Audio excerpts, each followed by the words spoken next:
Dans un monde où les crises environnementales, sociales et politiques se multiplient avec une intensité grandiose, un nom du passé refait surface, capturant l'imaginaire collectif, Bernadette Souyroux.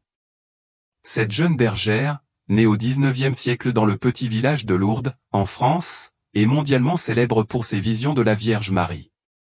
Ce qui était jusqu'à présent principalement perçu comme un épisode de l'histoire religieuse semble aujourd'hui prendre une résonance nouvelle. Une jeune fille issue de la pauvreté, des apparitions miraculeuses, des messages spirituels appelant à la prière et à la repentance, tels étaient les éléments centraux de son histoire. Mais aujourd'hui, ces récits mystiques, souvent ignorés ou relégués au domaine de la foi, sont interprétés sous un jour inédit. Et si ces visions étaient bien plus que de simples messages spirituels? Et si elles recevaient des avertissements prophétiques concernant des événements que nous vivons aujourd'hui, plus de 160 ans après? Les catastrophes naturelles comme les inondations et les incendies, les conflits internationaux grandioses, les fractures sociales, certaines évoquent des parallèles troublants avec les révélations faites pour Bernadette. À une époque où les sociétés modernes sont confrontées à l'élévation du niveau des mers, aux guerres politiques et à une polarisation de plus en plus marquée, les messages de Bernadette prennent une résonance étonnamment actuelle. Parmi les paroles qu'elle aurait confiées au fil de ses apparitions, une en particulier suscitait une attention particulière: l'humanité connaîtra un temps d'épreuve, mais aussi un grand réveil. Longtemps perçue comme une phrase vague, symbolique, cette prophétie semble aujourd'hui s'adapter au tumulte du XXIe siècle. Situations about Bernadette ont autrefois pu paraître mystiques ou ésotériques, elles résonnent désormais de façon plus frappante dans le contexte de nos crises actuelles. Et si l'histoire de cette jeune fille, enjeu de l'obscurité de la pauvreté, choisie pour délivrer un message divin au monde entier, pouvait en réalité offrir des clés de compréhension pour notre avenir incertain? En explorant les événements de sa vie et ses visions sous le prisme des enjeux contemporains, une question surgit: Bernadette à accent grave-t-elle réellement anticipé les défis que nous affrontons aujourd'hui? Bernadette Souyroux voit le jour le 7 janvier 1844 à Lourdes, un village pittoresque situé au pied des montagnes des Pyrénées. Elle est l'aînée de 9 enfants dans une famille modeste, marquée par une pauvreté de plus en plus écrasante. Son père, François Souyroux, est meunier, mais la situation économique de la région est en déclin, et la famille vit dans des conditions précaires, logeant dans une ancienne cellule de prison désaffectée, surnommée le cachot. La famille de Bernadette est confrontée à des difficultés de toutes sortes, et c'est dans ce climat de misère et de privation qu'elle forge sa personnalité humble et résiliente. Le 11 février 1858, alors qu'elle n'a que 14 ans, un événement est bouleversé sa vie et marqué à jamais l'histoire de Lourdes. Ce jour-là, Bernadette se rend à la grotte de Massabielle pour ramasser du bois, accompagnée de sa sœur et d'une amie.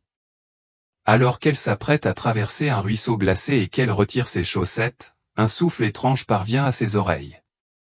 Elle lève alors les yeux et aperçoit une silhouette féminine, vêtue de blanc, se tenant dans une niche au-dessus de la grotte. Cette vision, tout simplement saisissante, dévoile une dame lumineuse, enveloppée d'une aura d'une blancheur éclatante, portant une ceinture bleue et un voile immaculé.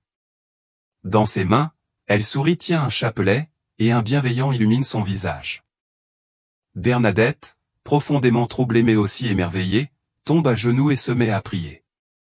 Ce sera la première apparition d'une longue série de 18 visions, qui se déroulera sur plusieurs mois. Lors de chacune de ces rencontres, la dame lui confie des messages puissants, des appels à la foi, à la repentance, à la prière. Mais parmi ces messages, il en est un particulièrement énigmatique: allez boire à la source et vous y lavez. Bernadette se rendra alors à l'endroit indiqué, mais il n'y trouve au départ qu'un sol boueux. Fidèle à l'instruction divine, elle rencontrera à gratter la terre de ses mains, révélant ainsi un mince filet d'eau, qui deviendra la source miraculeuse que des millions de pèlerins viennent aujourd'hui visiter à Lourdes. Les mystères qui entourent les apparitions de Bernadette, longtemps perçus comme un simple phénomène religieux, chargeront aujourd'hui de nouvelles significations. Pour beaucoup, ces visions pourraient être interprétées comme des messages de sagesse intemporelle, un appel à réfléchir sur notre monde moderne, sur ses excès, ses inégalités et ses conflits. Dans un contexte où l'humanité est confrontée à des crises profondes et multiples, l'histoire de cette jeune bergère pourrait bien avoir des résonances inattendues, offrant un miroir du passé pour éclairer notre avenir incertain. À l'époque, ces événements suscitent scepticisme et controverses. Les autorités civiles accusent Bernadette d'inventer des histoires, tandis que l'Église catholique reste prudente. Pourtant, les récits de guérison miraculeuse liés à la source commencent à se multiplier, attirant des foules toujours plus nombreuses. Finalement, en 1862, l'Église reconnaît officiellement. Les apparitions comme authentiques confirment que la Vierge Marie est apparue à Bernadette sous le titre d'Immaculée Conception. En repensant à ces événements, un élément interpelle, la découverte de l'eau. Ce geste apparemment banal, consistant à gratter éther pour révéler une source, est chargé de symbolisme aujourd'hui. Alors que le monde fait face à une crise climatique majeure, l'eau est devenue une ressource précieuse et parfois disputée. Les sécheresses s'intensifient, les inondations se multiplient, et les conflits pour l'accès à l'eau s'accroissent. Certains constatent dans l'instance de la Dame sur l'importance de boire à la source un message intemporel, la nécessité de préserver cette ressource vitale et de revenir à une relation respectueuse avec la nature. Ce geste de Bernadette, consistant à chercher l'eau dans la boue, pourrait être interprété comme un appel à creuser au plus profond de nous-mêmes, à traverser les épreuves pour trouver ce qui est essentiel. Ce qui rend Bernadette particulièrement fascinante, c'est qu'elle n'a jamais cherché à se mettre en avant. Elle répétait sans cesse qu'elle n'était qu'une messagère. Son humilité et son honnêteté ont touché ceux qui l'entouraient, y compris les sceptiques les plus endurcis. À une époque où les sociétés modernes sont saturées d'ambition personnelle et de compétition, l'histoire de Bernadette rappelle l'importance de la simplicité et de l'intégrité.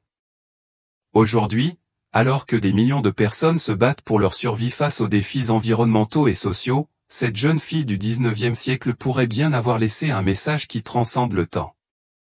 Dans les moments de crise, la force réside dans l'humilité, la persévérance et la foi en quelque chose de plus grand. Dans les mois qui suivent ces visions, Bernadette Souireau se retrouva au centre d'une controverse qui dépassait de loin sa petite communauté de Lourdes. Les autorités civiles et religieuses s'interrogeaient sur la véracité de ces récits, tandis que des foules affluaient à la grotte de Massabielle, attirées par l'espoir de guérison miraculeuse. Cependant, dans l'intimité des apparitions, Bernadette aurait confié des paroles troublantes, moins connues, qui semblaient prédire des temps difficiles à venir. Ces paroles, rapportées par ses proches bien des années après sa mort, évoquaient un temps d'épreuve. Bernadette décrivait des scènes de désordre. Les nations s'affronteraient, mais pas avec des armes. Elles se détruiront par leurs paroles, par leur méfiance et leur orgueil. À l'époque, ces mots furent perçus comme une mise en garde contre les conflits locaux ou les dissensions au sein de l'Église. Mais à la lumière des événements du XXIe siècle, ils résonnent étrangement. Aujourd'hui, le monde semble plus divisé que jamais. Les entre grandes puissances, comme les États-Unis, la Chine et la Russie, s'accentuent. Les conflits armés ont laissé place aux guerres d'influence économique, technologique et surtout idéologique. Les discours publics sont devenus des armes, polarisant les sociétés et creusant des fossés entre les peuples. En Europe, les défis sont multiples, la montée des mouvements populistes, les inquiétudes sur la gestion des migrations et les désaccords internes fragilisent l'unité de l'Union européenne. Pendant ce temps, les États-Unis se préparent à une élection présidentielle cruciale, où les divisions politiques atteignent un niveau alarmant. Bernadette, dans ses descriptions du temps de l'épreuve, parlait de paroles de haine, plus destructrices que les armes. À une époque où les réseaux sociaux amplifiaient les discours polarisants et les fausses informations, cette phrase semble presque prophétique. Malgré la dureté de ses visions, Bernadette évoquait également une promesse. Après l'épreuve, ce serait un grand réveil. Selon elle, les défis auxquels l'humanité serait confrontée ne mèneraient pas à la destruction totale, mais à une transformation. Ce grand réveil serait marqué par un retour à des valeurs essentielles, la compassion, l'unité et la foi. En 2024, la nouvelle année débute avec certains développements en cours. Des communautés se mobilisent pour lutter contre le changement climatique, exiger plus de justice sociale ou construire des réseaux d'entraide face aux crises économiques. Ces initiatives rappellent les paroles de Bernadette, qui voyait dans les épreuves une opportunité de renouvellement. Lors de ses apparitions, la Dame avait demandé à Bernadette de prier pour les pécheurs et de se sacrifier pour eux. Ce message de sacrifice personnel peut sembler anachronique dans un monde moderne où l'individualisme prévaut. Pourtant, il trouve une résonance inattendue dans les efforts collectifs pour affronter les crises actuelles, qu'il s'agisse des soignants en première ligne pendant la pandémie, des militants environnementaux ou des anonymes qui tendent la main à ceux dans le besoin. L'idée de sacrifice pour le bien commun reste une force motrice. Bernadette, bien qu'inconnue et sans éducation, avait saisi une vérité universelle. Dans les moments de désespoir, l'humanité a le pouvoir de se relever si elle puise dans ses valeurs fondamentales. Son message transcende le temps et rappelle que, bien face aux pires épreuves, il est le mieux possible de trouver un chemin vers la lumière. Les paroles attribuées à Bernadette Soubirous, le grand réveil, sont décrites comme un moment de transformation, une période où l'humanité, après avoir traversé des épreuves profondes, se tournerait vers la spiritualité et la foi pour retrouver son équilibre. Ce concept, bien qu'empreint de mysticisme, semble aujourd'hui résonner avec des phénomènes globaux. Des crises sans précédent, qu'elles soient politiques ou sociales, poussent de plus climatique en plus de personnes à chercher du sens dans leur vie, à revenir à l'essentiel. Depuis la pandémie mondiale de 2020, un nombre croissant d'individus se tournent vers des pratiques spirituelles ou philosophiques pour apaiser leur angoisse face à l'incertitude. Qu'il s'agisse de la méditation, de la prière ou simplement d'un retour à la nature, ces démarches rappellent les appels de Bernadette à se connecter à ce qui est pur et vrai. Son insistance sur le principe et le repentir, bien qu'enracinée dans une tradition religieuse, prend une dimension universelle lorsque l'on côtoie les initiatives modernes visant à cultiver une conscience collective. Dans le monde entier, des mouvements émergents pour promouvoir une vie plus simple, dénuée de matérialisme. Ce réveil spirituel est au-delà de la religion, il s'agit d'une quête d'authenticité, d'un besoin de se reconnecter avec soi-même et avec les autres. Pour beaucoup, il représente une réponse naturelle au chaos ambiant. Le concept du grand réveil de Bernadette repose sur une observation intemporelle, les moments de crise, bien que destructeurs, sont souvent des catalyseurs de changement. Elle disait, quand la terre tremblera et que le ciel s'assombrira, les cœurs chercheront la lumière. Cette image évocatrice trouve une résonance particulière dans les événements récents.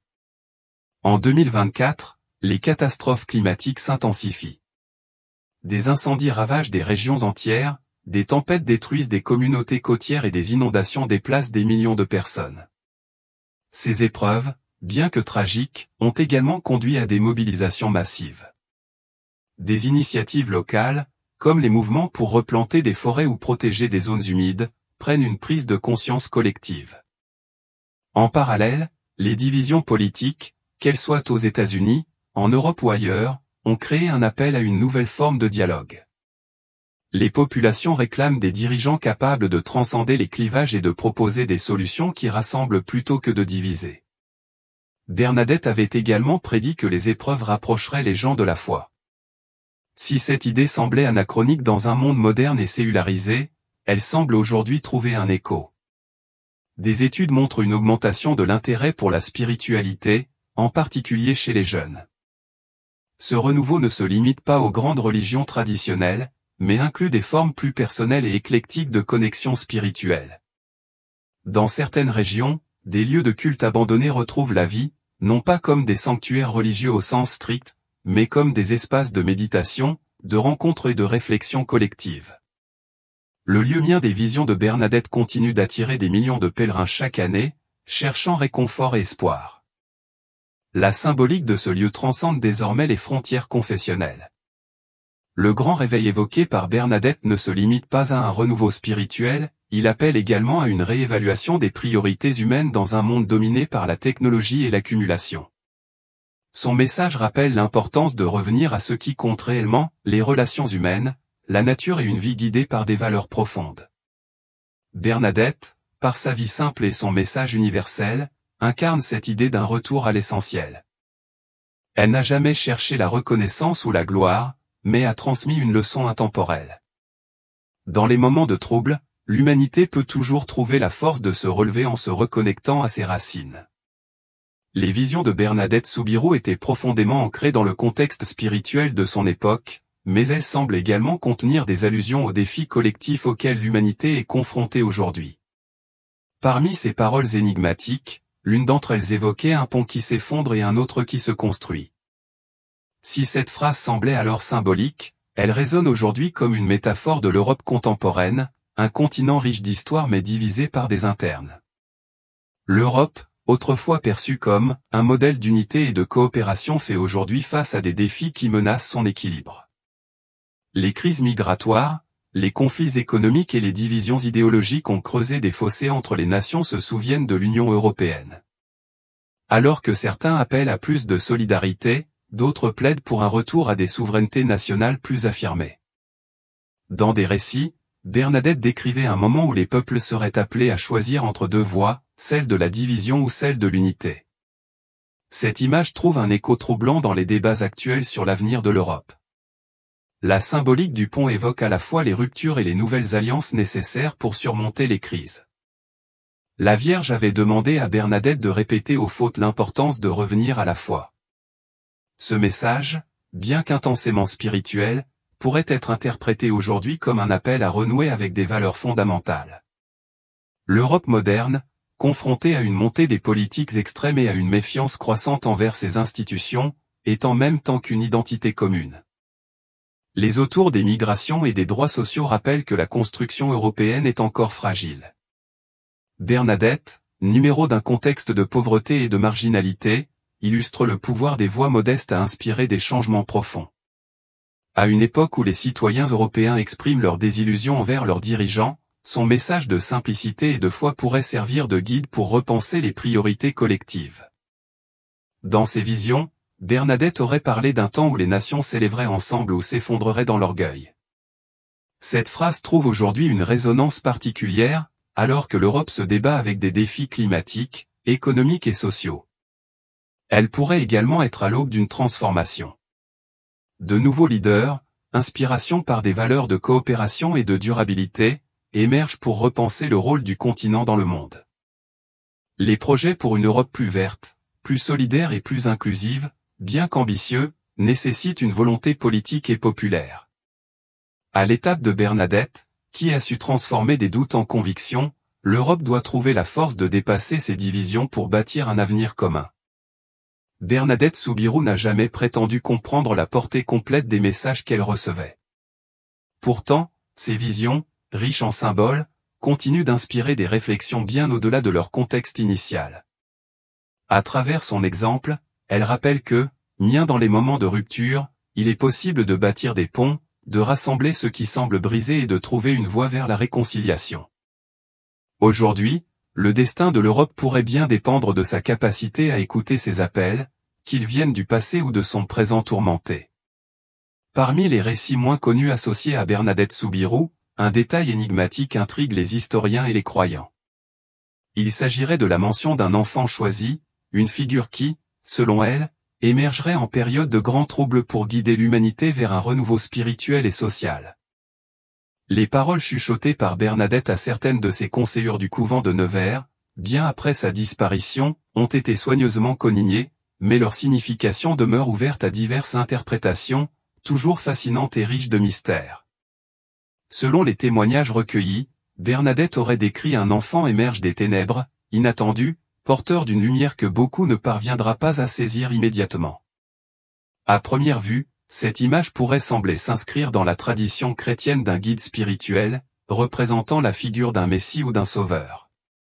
Cependant, dans un contexte plus moderne, elle pourrait également être perçue comme une métaphore de l'émergence d'un leader, ou bien d'une nouvelle génération, porteuse d'espoir pour un monde déchiré par ces crises. L'idée prend une résonance particulière en 2024, alors que de nombreux bouleversements politiques et sociaux secouent différentes pièces du monde. Pour certaines, ces paroles de Bernadette font allusion à un futur leader charismatique, une personnalité capable de dépasser les fractures actuelles et d'assembler les peuples autour d'un idéal commun. Pour d'autres, il s'agirait plutôt d'une référence à la jeunesse d'aujourd'hui, prête à prendre en charge les défis pressants liés à l'environnement, à l'économie et aux enjeux éthiques qui menacent l'avenir de la planète. Bernadette aurait également précisé que cet enfant, cette figure porteuse de lumière, ne serait pas des lieux de pouvoir habituels, mais d'un endroit oublié, un lieu marginal. Cette description rappelle immanquablement les récits bibliques où les plus grands guides spirituels naissent dans des conditions modestes, voire humblement isolés du monde. En miroir, dans notre époque contemporaine, cela pourrait suggérer que les solutions aux crises actuelles ne proviendront pas des élites établies, mais d'individus ou de groupes encore peu pris en compte, souvent ignorés ou sous-estimés. Les récentes vagues de mouvements sociaux et environnementaux illustrent précisément cette dynamique. À travers le monde, des figures jeunes, souvent issues de milieux modestes, s'élèvent pour défendre des causes vitales. Bien que leurs appels à l'action soient parfois négligés ou mis de côté, ils amorcent un changement de mentalité, un début de prise de conscience collective. Il est possible que ce soit précisément cela que Bernadette avait entrevu, un réveil initié par ceux que l'on n'attendait pas, mais qui, paradoxalement, étaient les plus à même d'offrir un nouveau souffle d'espoir. Ce qui confère à cette prophétie une profondeur fascinante, c'est son caractère intemporel. Elle semble décrire non pas une personne unique, mais plutôt un archétype, celui d'un guide capable de rassembler l'humanité dans des moments d'angoisse et de chaos. Dans le monde moderne, où les discours sont de plus en plus polarisés et où les intérêts sont en conflit, l'idée d'une telle figure rassembleuse devient plus pertinente que jamais. Ce concept prend une résonance particulière dans le contexte de l'élection présidentielle américaine de 2024, où de nombreuses interprétations peuvent être faites. Certains y voient un parallèle avec des candidats inattendus, dont l'arrivée bouleverse les attentes traditionnelles, tandis que d'autres imaginent une figure émergente en dehors de la sphère politique, un leader spirituel ou une activiste, dont l'influence d'affirmerait largement les frontières géographiques et idéologiques. Dans une humilité profonde, Bernadette ne se considérait pas comme une prophétesse. Elle insistait sur le fait qu'elle n'était qu'un instrument, un message de la vérité. Pourtant, à travers ses paroles simples mais puissantes, elle a laissé un héritage qui interroge et invite à une réflexion sur la manière dont l'humanité pourrait se relever face à l'incertitude et aux épreuves. Le mystère englobe cet enfant choisi demeure entière. S'agit-il d'une personne précise, d'une génération entière, ou simplement d'une figure symbolique représentant l'espoir? Ce qui est certain, c'est que cette vision, à l'image de tant d'autres laissées à Bernadette, nous encourage à espérer. Elle nous rappelle que bien dans les moments les plus sombres, une lumière peut surgir de l'imprévu, offrant une direction nouvelle, une possibilité de renouveau. L'histoire de Bernadette Soubirous continue de captiver, non seulement pour ses dimensions spirituelles, mais aussi pour la profondeur symbolique de ses visions. Ce qui, au XIXe siècle, pouvait sembler être un simple message religieux, se révèle aujourd'hui, à la lumière des enjeux contemporains, comme une source d'inspiration intemporelle. Les envies qu'elles abordent, telles que l'eau comme symbole de purification, les temps d'épreuve et le grand réveil, trouvent une écho particulièrement puissante dans notre époque marquée par des divisions politiques, des crises environnementales et des bouleversements sociaux. Bernadette nous invite à revenir à l'essentiel, à chercher des solutions dans des principes plus profonds et universels. Son message dépasse les frontières de la foi chrétienne. Il parle à toute personne dans les campagnes de sens, de renouvellement et de transformation intérieure. Comme travers après simplicité et après foi inébranlable, Bernadette nous offre une vision alternative du leadership, un leadership qui ne repose pas sur le pouvoir ou l'ambition personnelle, mais sur le service, la foi et la compassion. C'est peut-être l'essentiel de son héritage, une leçon précieuse pour notre époque. Malgré les crises, les divisions et les incertitudes qui façonnent notre monde, il demeure possible de construire un avenir meilleur, à condition de se reconnecter à ce qui est fondamental, à ce qui nous lie en tant qu'humanité. Que ce soit à travers des actes de foi, des initiatives collectives ou des gestes individuels, chacun peut contribuer à ce grand réveil qu'elle avait prophétisé. Bien que l'histoire de Bernadette Soubirous soit profondément ancrée dans un contexte rural du XIXe siècle, elle transcende le temps. Elle nous invite à regarder au-delà des apparences, à chercher des réponses dans les lieux les plus inattendus et à croire fermement en la possibilité d'une transformation positive, bien dans les moments les plus sombres. Par souci d'humilité et d'indéfectible, Bernadette repose une figure d'espoir, un phare lumineux dans les tempêtes du chaos. Son message, bien qu'ancré dans le passé, semble plus pertinent que jamais. Il nous appartient désormais de décider si nous sommes prêts à entendre ce message et à l'utiliser pour affronter les défis du présent. Merci d'avoir pris le temps de visionner cette vidéo. Si vous l'avez trouvée enrichissante, n'oubliez pas de partager avec vos proches et de laisser vos commentaires. Vos retours sont essentiels pour nous aider à créer davantage de contenu inspirant. À très bientôt, et encore merci de votre attention.